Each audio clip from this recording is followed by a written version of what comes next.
This evening on ENN Tonight. Hundreds of millions of dollars are going towards Burlington's biggest investment ever. Stick around to hear what all the money is being spent on. A huge celebration for a huge milestone, all for Elon's fire department. And an inside look at Crossroads, a nonprofit organization that provides resources for victims of violence and human trafficking. Those stories and more. ENN Tonight starts now.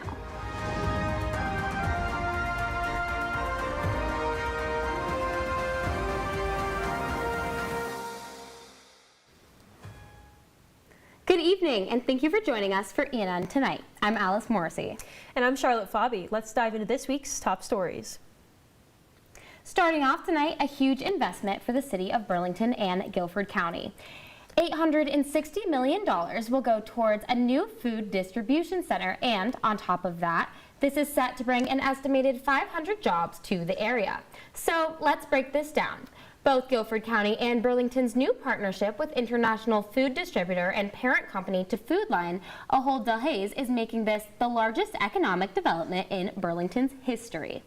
The company will build the new distribution center near Rock Creek Industrial Park over in eastern Guilford County. In a press conference with local officials, they spoke about what this means for Burlington residents and how they hope it'll boost the economy.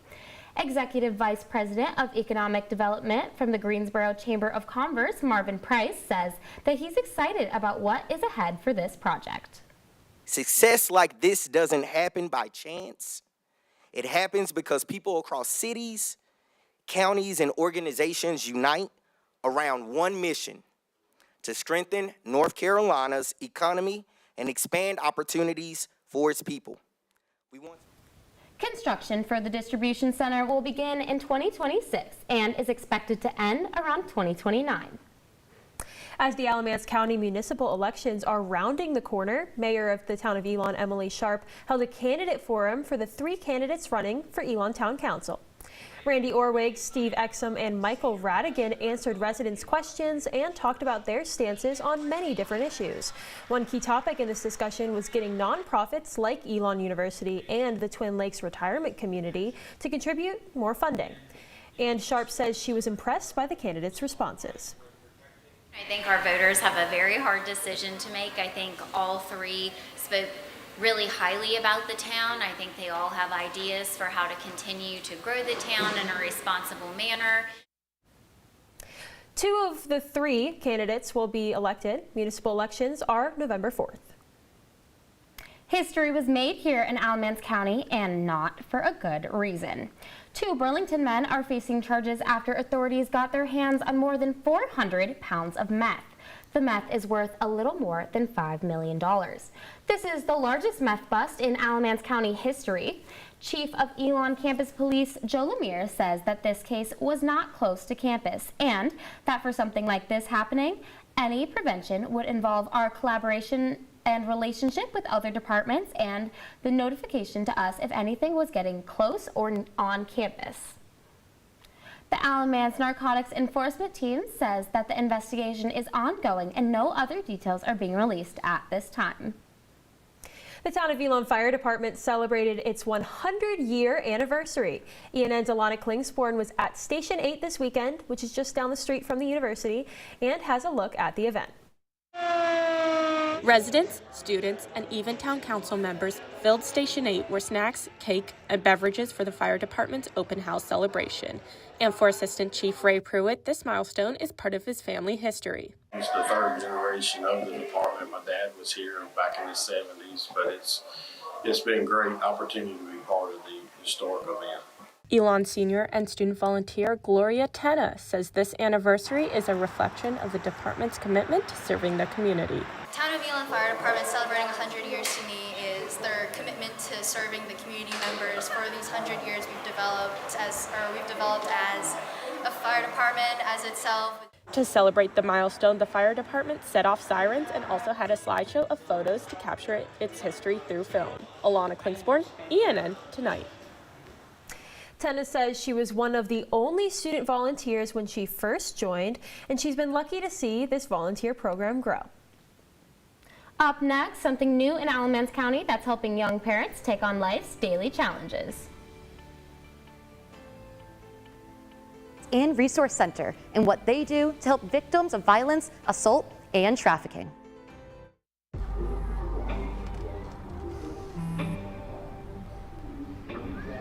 I don't know why you're so sad. You've got a roof over your head. You gotta stop with that depression stuff. That's what white people think. You all right? It just feels like it's coming from everywhere.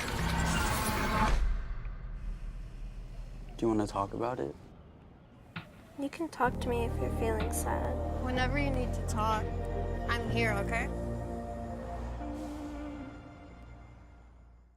Whether it's our stories,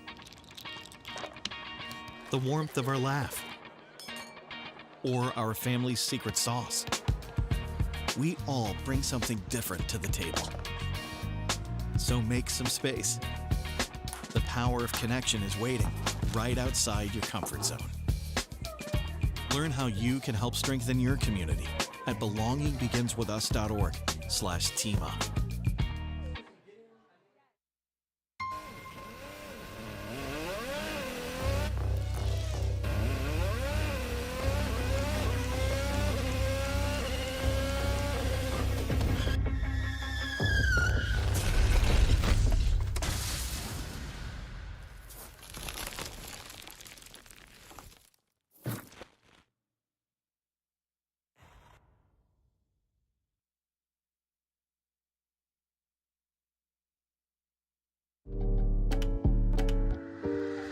There's only one thing that will save somebody's life, and that is naloxone nasal spray. Get 911 on the phone, get the emergency responses there on their way.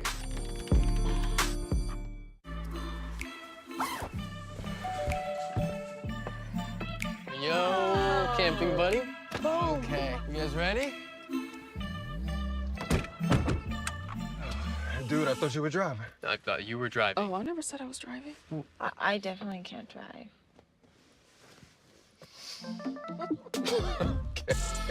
If you're high, just don't drive. It's illegal everywhere. If you feel different, you drive different. Hate is loud, but love is the majority.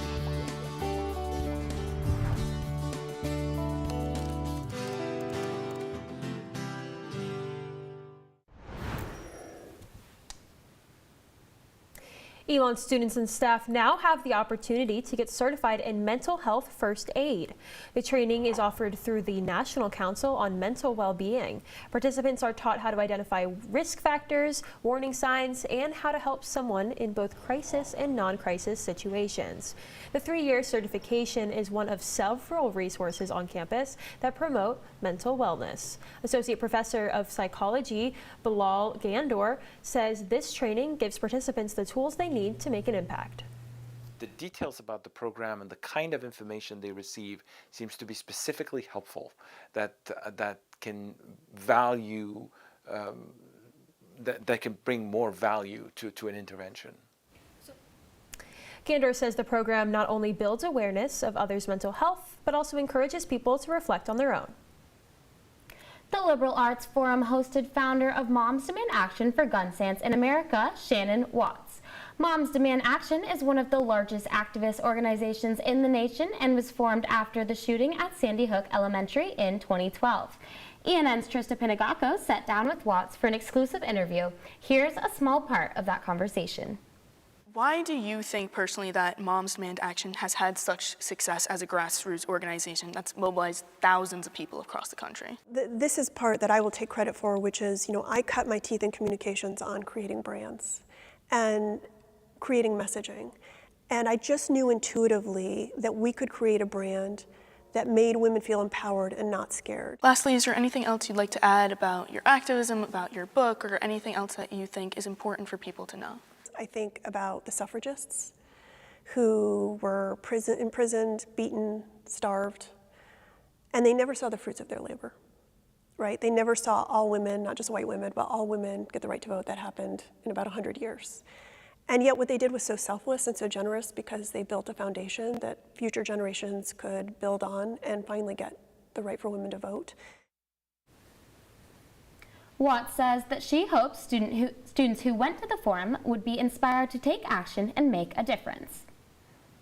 A new program is giving young parents space to learn, grow, and heal right here in Alamance County. Inside a conference room at Crossroads Sexual Assault and Response Resource Center, young and at-risk parents gather each week for lessons in parenting, mental health, and life skills. The program, called Room to Grow, was founded by Brandy Deswinyu. The classes are open to parents ages 16 to 30. Deswinyu says parenting often comes without guidance, and many young parents are also healing while raising children. I just feel like we have everything for the kids, and we need it. We need both. But I feel like we need stuff to help the big babies too. Because that's what a lot of us are, that are not healed. We're just trying to make it the best way we can and get by and want people to understand us. Room to Grow runs every Wednesday until November 12th.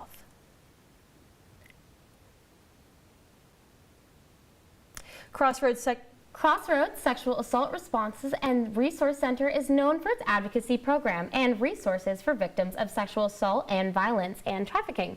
Our Angelina Fantaroni is live in the studio to talk about what she learned when hearing about their programs. Thank you, Alice. I produced a multimedia story titled Human Trafficking in Alamance County in the Fight Led by Crossroads. I was able to visit their office, which is right down the road in Burlington, to get an inside view of what they have to offer. Crossroads has been serving child and adult survivors of sexual assault, abuse, and human trafficking through counseling, advocacy, medical treatment, education, and awareness since 1976. New additions that they're rolling out this year are comfort and care bags, specifically given to victims after an evaluation at a hospital and during a court date. Let's take a look at what advocates and therapists say about working at an organization such as this.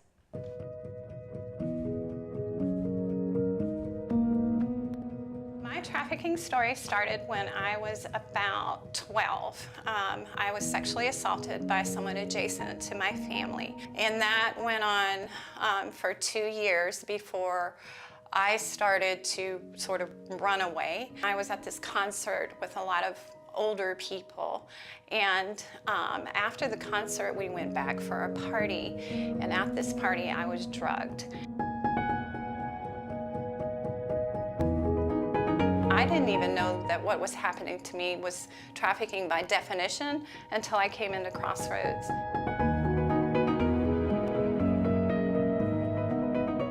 In 1976, Crossroads was formed by a group of women after there was a rape that occurred in Burlington.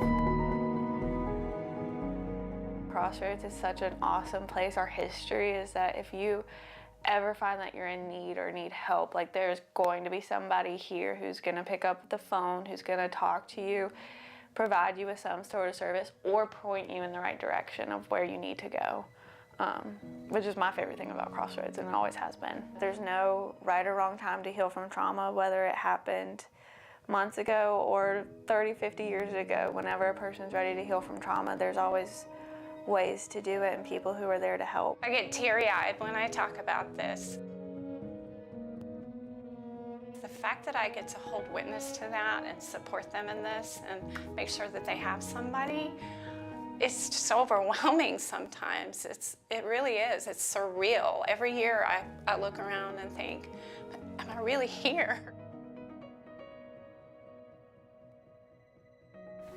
In 2024, most trafficking cases in North Carolina involve sex trafficking, followed by labor trafficking.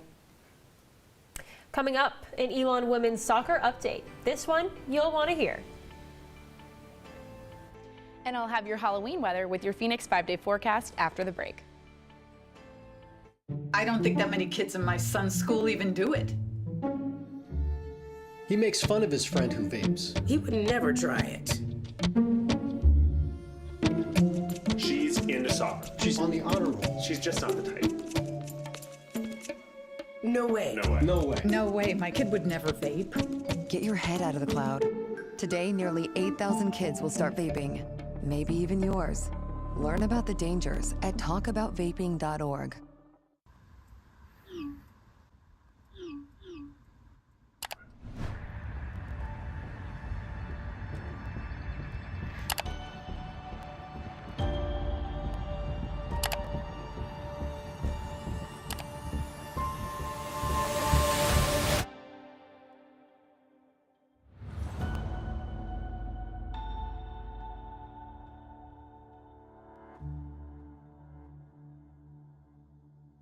Even more than I wanted a gold medal, I wanted a heart of gold, like the mentors who were my balance beams refusing to let me down, and the coaches who spoke out to anything out of bounds, heroes who never stood on podiums, but stood up for me.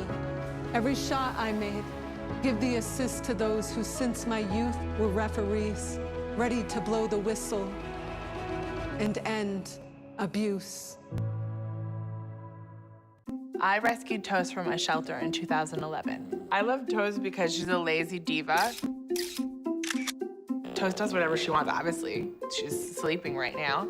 She's an epic snuggler. She's so comforting. She's so loving. Toast makes me laugh. When I walked into the shelter, I knew right then that she was special.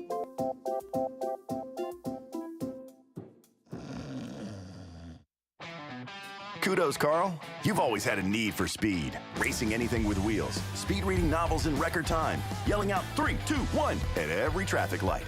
But this time, you've taken your power obsession to the next level. By purchasing this electric vehicle, you've given yourself instant torque that blows your old launch times away, which will keep you saying, "Woo-wee," every time you punch the pedal. Good for your adrenaline, great for the planet. That's the power of EV.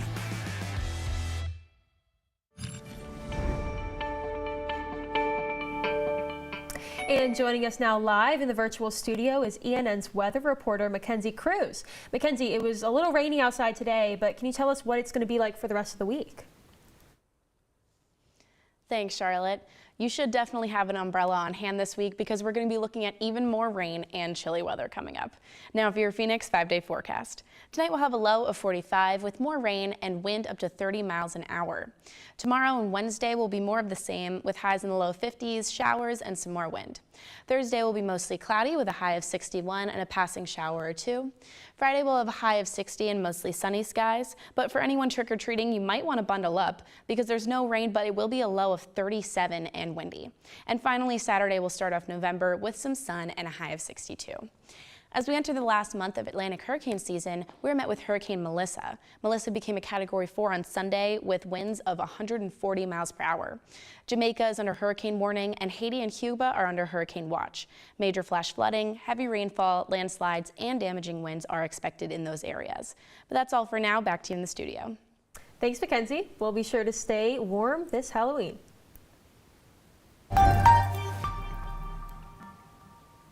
And now for a look into sports. Elon's women's soccer team went up against the College of Charleston Cougars in a match that determines who moves on to the CAA tournament. ENN's Monica Juravicius was there for the matchup. Elon women's soccer went head-to-head with the College of Charleston Cougars in a fight to gain the number 3 seed in the CAA tournament during the win and in game. The Phoenix pushed their defense forward, fueling the Cougars' offense to score. While the Phoenix struggled, Elon head coach Neil Payne says Charleston is putting up a good challenge of skills. We knew that Charleston like to send numbers forward. They're a good attacking team. It makes sense for us to manage the game in those moments and defend well, and our goalkeeper and our back line were immense towards the end of the game. Elon defender Grace Gelhaus was important for offense as she made 4 attempts for the Cougars' goals, and Cougar forward Faith Slimmer had a game high of 5 shots, ending her collegiate athletic career with this game as the game drawed with scores of 0. One of my best friends is on the other team, and like everybody in the soccer world, we all know each other and we all know like what we're all fighting for. We know how it feels to win games, lose games, and at the end of the day, we're all one big community. In the end, the Phoenix will advance to the women's CAA tournament, securing their spot as the 3rd seed. Monica Juravicius, ENN Tonight.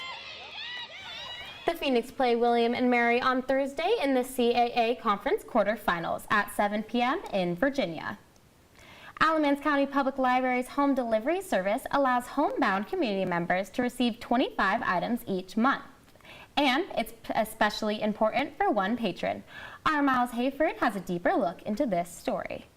Alamance County Library's home delivery service program provides more than just 13 books a month to 95-year-old Alice Sagalos. It's like getting a Christmas present because the bags are red, you know. It's seasonal. You get a Christmas package every month. Zagalos has been reading since she was 6 years old. A local New York library became a refuge for Zagalos, especially as she is the daughter of immigrants who didn't have books at home. I couldn't get enough of just going into this quiet, wonderful place. It was like a fairy tale to me.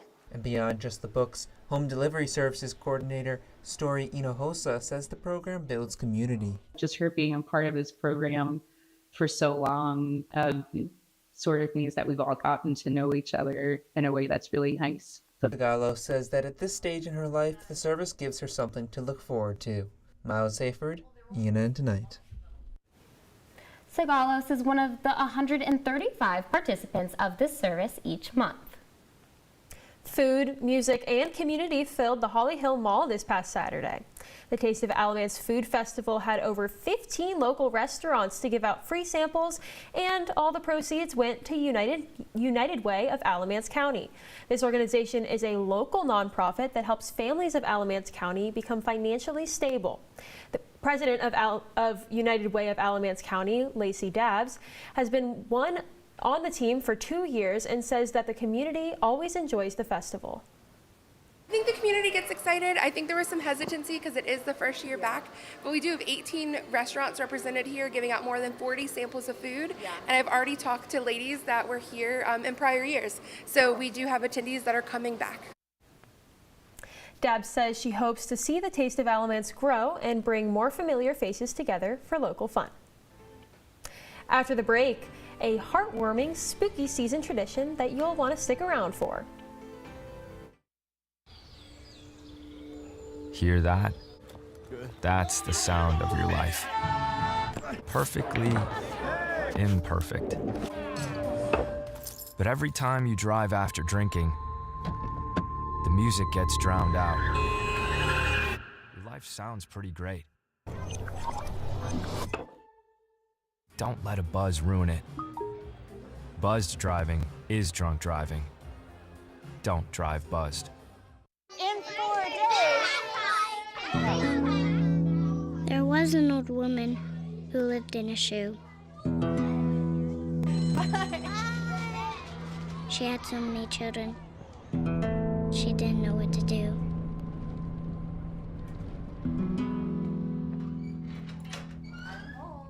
Did you have a good day at school?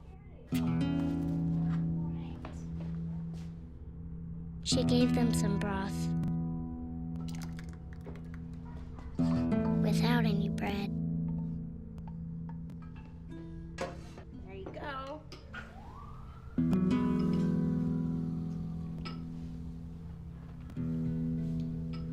And kissed them all soundly.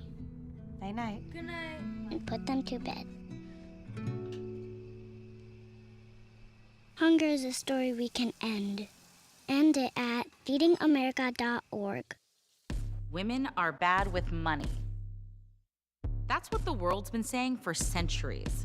But now we've got something to say. Save it. It's time to save ourselves by saving our money. Until we're no longer 80% more likely than men to live in poverty in retirement. Save it. The falsehoods, the feelings of fault. Then, the funds. Learn how to save for your retirement at wesaysaveit.org. I've always been told I gotta be strong. Thick skin, tough as nails. But to be everything for everybody, it wears on you. Black don't crack, they say. But it can. We all can. Reach out to a friend if you see them going through it. No matter who you are, being vulnerable is what makes us whole. Learn how to help at seizetheawkward.org. Altamaha Ossipee Civitan Club hosted their annual Hoot on the Farm event. The event has activities like pumpkin painting, horseback riding, and singing. It started with an idea to provide an inclusive and welcoming space for children with special needs. Hoot on the Farm is a family event, and we focus on families of over there. persons with autism celebrating 25 years. Co-founder of Hoot on the Farm, Elizabeth Bramble, says she started this event in honor of her nephew who has autism. Bramble says this is a great opportunity for children to have a fun and safe, supportive time. Like their state fair, that the kids get to come and have a great time without people staring at them. Because of the work Bramble and volunteers are doing to create this event, many come back for years to come. Students came together in Newman Lumen Pavilion for a night of Halloween traditions through different religions like pagan beliefs. The event called The Veil is Thin held a night full of pagan Halloween traditions and gave students a special and spooky opportunity to make spell bags and get a tarot card reading.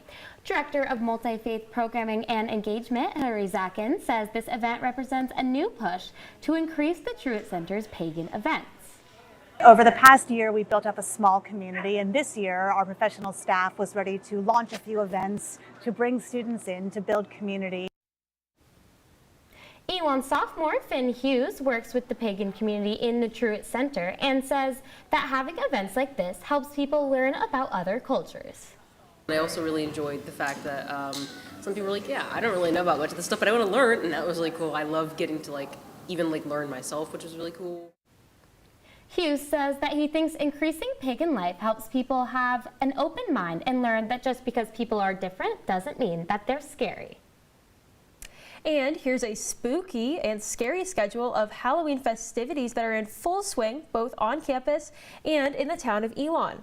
On campus, Elon neighborhoods are hosting a series of Halloween-themed events this week. From costume swaps and s'mores to pumpkin carving and movie nights, there's something for everyone. The celebrations wrap up on Halloween night with a fall festival at Daniel Lee neighborhood, featuring food trucks, games, and caramel apples. And the town of Elon is celebrating with Halloween events like the annual Halloween Happenings Trunk or Treat at Beth Schmidt Park on Thursday from 5 to 7 p.m.